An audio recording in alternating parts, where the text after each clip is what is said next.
Homedale. In my mind, the Second Amendment was sealed. I would no longer listen to their thoughts and prayers. This happened while in class with several prospects. The reason I was there was to talk about the college assistant migrant program. I still remember some of their names: Ventura, Lisbeth, Donato, Alvaro, Julio, Veronica. I had just arrived from Minidoka County. Throughout Homedale High School, the alarm went off. There was screaming and despair.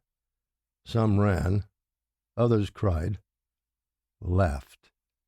I was very puzzled. The alarm sounded like a death scream. The corridors were empty.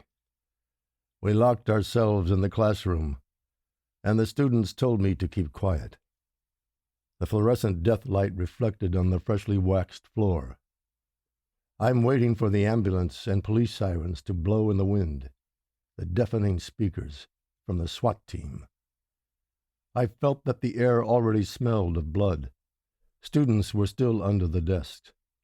The shooting would start in a few minutes, I told myself. Stealthy, I could text to our program director in the office. I swallowed the fear that had accumulated in my saliva for quite some time. The NRA's suckling beast still breastfeeds on our children's blood.